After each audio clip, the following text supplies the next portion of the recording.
Hello and welcome to the CiviWiki weekly meeting. Today is Monday, June 4th, 2018. My name is Briley Christopher Oxley and I'm joined by... Mitchell West. All Shide. Judy Lee. Oh, there's Juhi!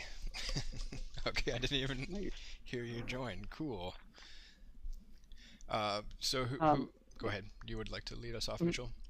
Oh, cool. Yeah, so we've got, it looks like we've got everyone here except for Gordon, and we have covered a little bit before the meeting as well. We were just talking, so we want to recover. I think, Briley, you mentioned you want to cover the YouTube channel. We want to cover briefly whether we want to bring on another developer since Joe left, and we want to do our standard updates on what we have completed in terms of development and where we want to go for the next week. And I'd like to try and focus as a closing point on the meeting to try and see what we need to do to get to our next milestone, just so we keep that in our frame of reference. And so maybe you could kick off the YouTube discussion, Barley, and then we could have, then we can go into development after that and conclude with the discussion of any potential hiring if we have time.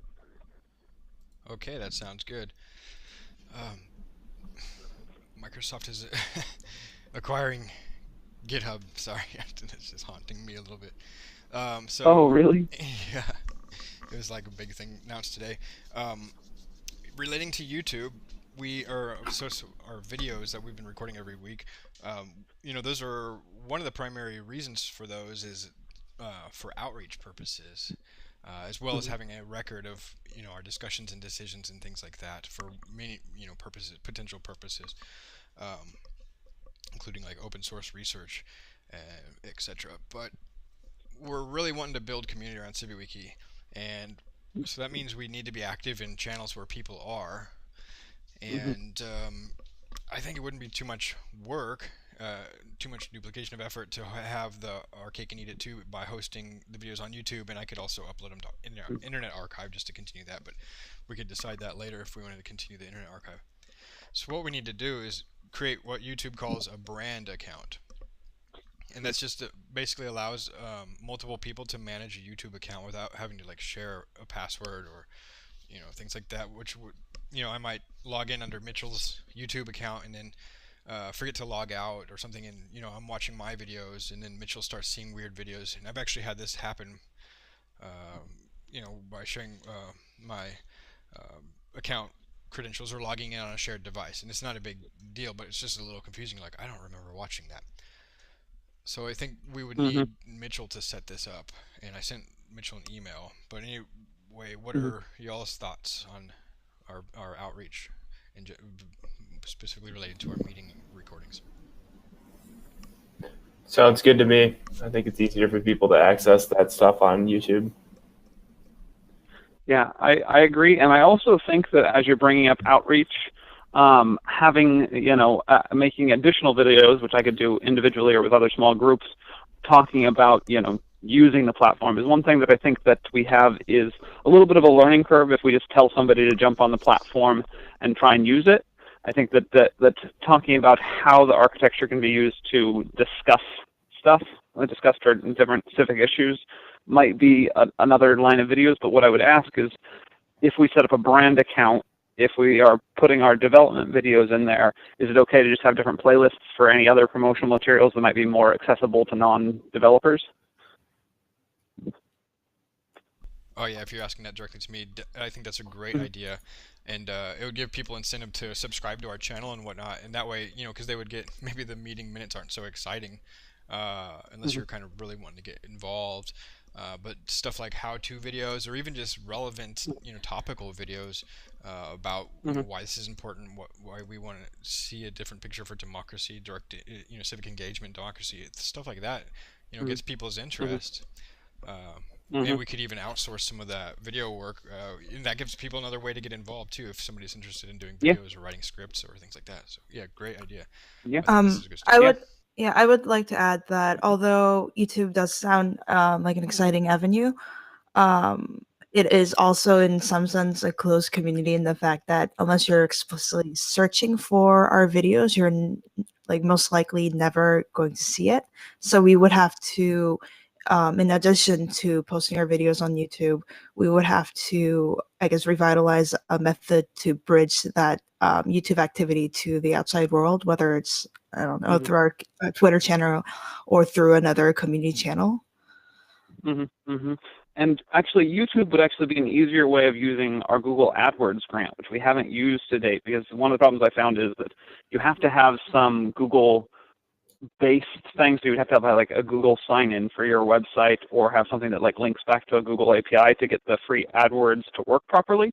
But a YouTube channel, since YouTube is owned by Google, advertising and getting people to click on our video might be something we can do. So I'll look into, one, setting up the branded account this coming week, and two, look into whether it would be possible for us to use Google AdWords to then advertise any videos that we make.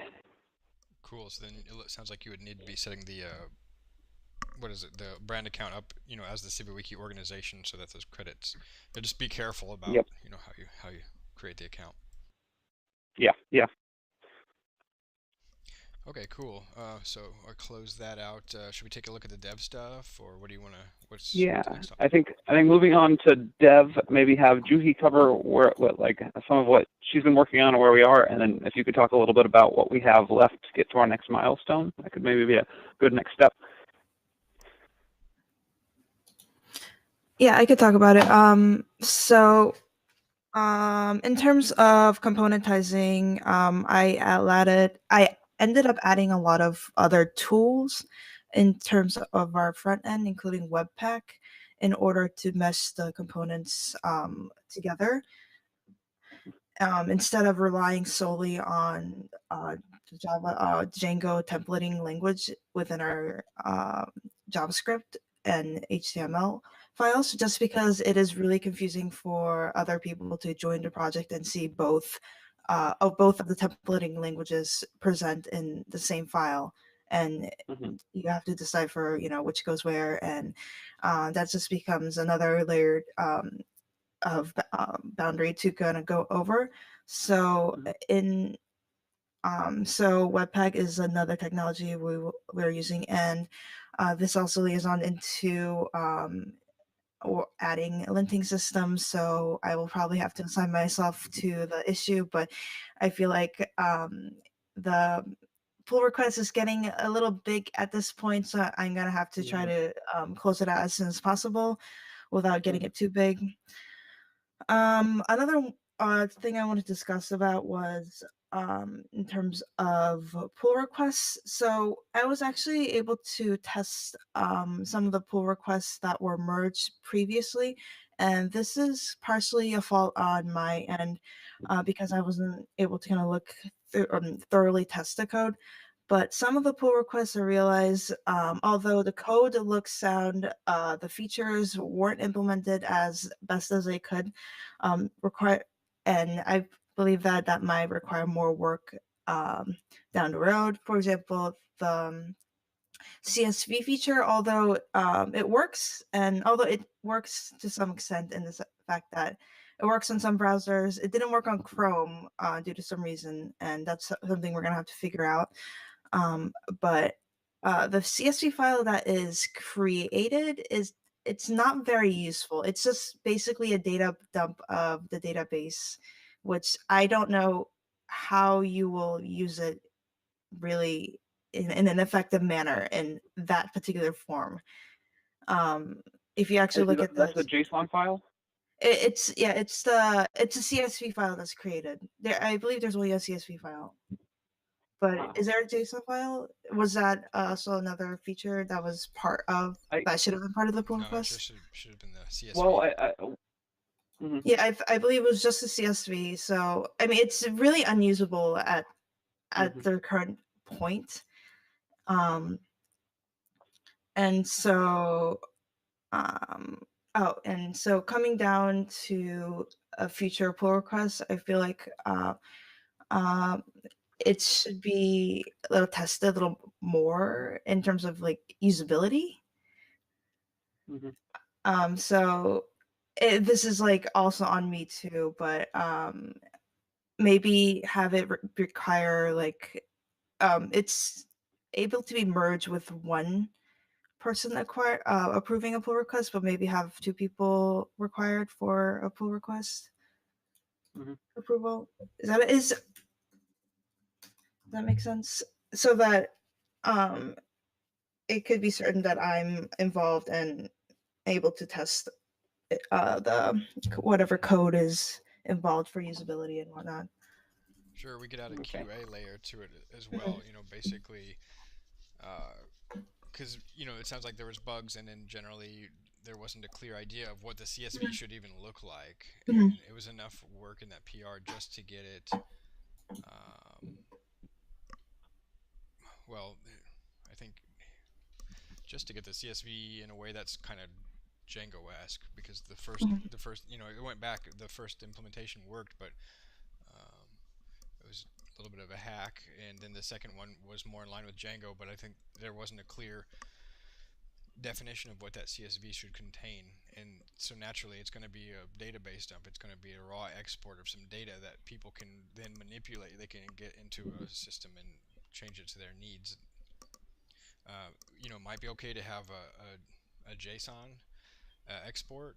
It would be more congruent with maybe the hierarchical nature of the data, but in my experience, JSON's a little bit harder to work with than CSV. So I'm not sure how valuable in terms of usability that will be. It would be more specialized, a person with more specialized knowledge and tooling that's going to be comfortable with JSON versus people with spreadsheet who can generally open a CSV.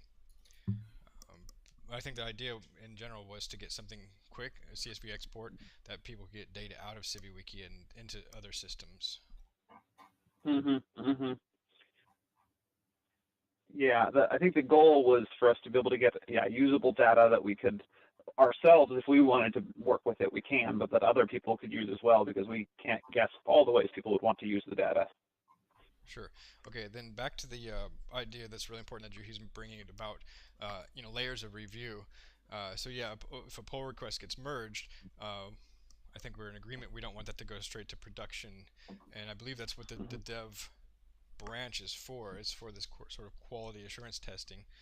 So there's 2 stops there. We can get another set of eyes on the initial pull request review, and then when things are in the dev branch, we have them deployed. I see the icon now. They're deployed to Heroku. That's when we run more quality assurance, and then if anything comes out of that, I think Juhi, for example, would naturally be able to open an issue where we could follow up with discussion. How does that sound? Do you think that would be a reasonable approach, or is that kind of what we're following right now? Yeah, I think what we're lacking. Oh, sorry, you said Juhi. Oh yeah, it sounds good. It gives purpose for our other server we have, so yeah, sounds good to me. Okay, cool. So, yeah, and I go ahead, Mitchell. Sorry. No, I was just going to say that the one hole we have is having people jump onto the dev server to actually do that testing.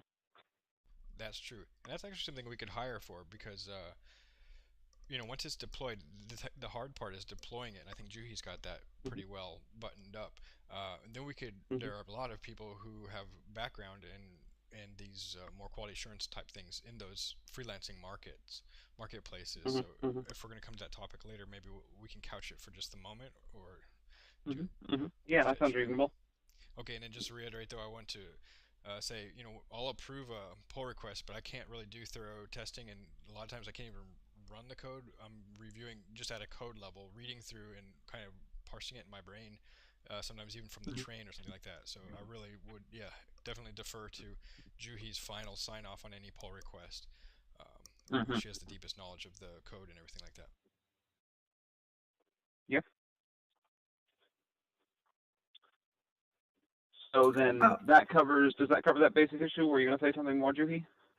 Oh, and just a line, just another add-on for when we add potential new developers. I guess I personally feel like the CSV thing was kind of like a feature creep, as Brandon said all the time, in the sense that the value added by this pull request, the CSV feature pull request, was not, I feel like, was not really the greatest use of our new developers, Mm-hmm. in the sense that um, it's a feature that is, I guess that's good, but is it doesn't really add to the system, because we have a first of all, we have another issue that CiviWiki is a closed app, so you cannot access any content without logging on or creating an account. Mm-hmm. Mm-hmm. So the link becomes kind of meaningless for any kind of spreading of the news and such, because you're not going to be able to. You have that extra barrier to even access the content. So the CSV is another kind of like 2 steps away in getting that. So I feel like there's like bigger issues to solve. And so we need to really think about that before we add new features and assign people to them Yeah, I for the agree next with time. Juhi. I'd like to extend on what Juhi was saying also. Not it, also it jumped stack. I think we had it, slated for a later milestone, like a 0.3 or something like that. Meaning just off in the future, not an immediate thing that needed to be done. But I think the developer self-selected it, and also the thing I'm worried about is it was not a trivial task. Even the first implementation was, I'm pretty sure, challenging just based on the complexity of the code. That wouldn't have been written just spontaneously. I think there was going to be a lot of trial and error there, and then for the fact that the pull request was basically rejected for being too complex and non-conventional, Mm-hmm. and it wasn't, and those are hard to take. I know that those can be, those can cause, even in teams that are everybody's there and being paid to be there, having your pull request like review go down, basically rejected, is like a bitter Mm-hmm. pill. And so Mm-hmm. we have people that are doing volunteer work, uh, that could lead to burnout. I think that was in the back of my mind. I think we have a little bit of that situation already Mm-hmm. for volunteer burnout. So I just wanted to kind of speak to those observations. Yeah, it's true, and without looking at the pull requests, but I can understand, yeah, not having your code, contributing to the project is makes you not feel purposeful in the project. Yeah, and the rejecting of the pull request. Mm-hmm. It's hard to do those, sort of tactfully, because it's a very personal feeling thing, and you've just invested a lot of Mm-hmm. your time in there. But I think it's, I don't know. Mm-hmm. So I have that kind of, yeah, in the back of my mind. I know that, but also at the same time, we have the sort of opportunity there to reassess the challenge, and to learn Mm-hmm. tact, and to learn to give constructive feedback, and learn to receive feedback and stuff like that. So I don't know. All of those are alive in that process. Mm-hmm. Mm-hmm. Yeah, and if we had more capacity, it might be nicer that if there are problems with the pull request, to go through and help fix them. So it's not saying here's more work for you, fix your problems. But yeah, that's a separate challenge. I don't know that there's a easy solution to that, aside from us on the project being more open to constructive criticism from each other. But that's a hard thing, a culture to build. As if you add new people, as you add new people. Okay, so That said, I'm a little worried my phone call is going to drop out that's soon at the true. 30-minute marker. Okay, let's go through this last one because we're on the topic of sort of feature creep and the backlog. Basically, that segues naturally into the backlog. So not to say we're doing the feature creep thing, but just saying that let's take a look at our 0.2 milestone in the next 2 minutes. 2 minutes of 0.2 milestone, and then Mitchell's going to say goodbye. We have 24 open issues. Juhi's got the big ones under her thumb, I think. I don't know if that's the right analogy, but the REST API endpoints and the refactoring the front end code to follow component structure. And I think those are, Juhi, correct me if I'm wrong, but I think you're pretty far along on those. Mm-hmm. All right, cool. We have a 2 to 3 upgrade. We can push that off to the 0.3 milestone, or follow up on that next Monday. We've got a couple minor things, good first issues, help wanted type stuff, which we can also push off of the 0.2 milestone, but might be quick ones to merge in. Sunlight API is deprecated. Looks like we'll have to follow up with Gordon next Monday about that one, and the vote counts bug. We probably want to get these in the 0.2 milestone. Yeah. as Mhm. far as I can tell. Mhm. But And I can send him an email okay, later cool. tonight too. Yeah. Then there's just towards the bottom of the list, there's a bunch of code quality enhancements, most of which can be adding doc strings, using Django REST framework. That's again part of Juhi's multi-pull request work. Auto-linting the CiviWiki JavaScript for code quality. I think Juhi, you mentioned that you were taking that on. Do it as a separate pull request, and we can don't prioritize it. It's not urgent. We can put it off until the 0.3 milestone. And same thing with the audit project test coverage. So I'll go through these today. We have 1 minute before Mitchell gets kicked off. I'll go through these today and move a bunch of them to the 0.3 milestone that are non-essential. And next Monday, let's take another look at it and see how we feel. All right, sounds good to me. Is that cool, Mitchell? You still there? Yep, that sounds good. Awesome. I haven't been kicked yet. All right, I was just trying to be really no, that fast. sounds like a good plan. And I'll put some more stuff together in terms of hiring and maybe send out an email. I think that what I'm going to take away is that if we do any hiring, we're going to want to hire for particular jobs, so we make sure that we're getting good contribution to the work, and that might be adding like a bug tester that we can contact whenever we're pushing out a new. Yep. QA. Yep. Cool. But yeah, I think that sounds good. You guys can wrap stuff up, and I am going to have to jump off here. But yeah. Okay, thanks. Thanks Have for a good meeting, week. guys. All right. Thank you. Yeah. Hey. I think that's about it for the meeting. Unless you all have anything else you'd like to bring up? No. Nope. I Okay. think so. Have a great week. Talk to you later. Talk to you guys later.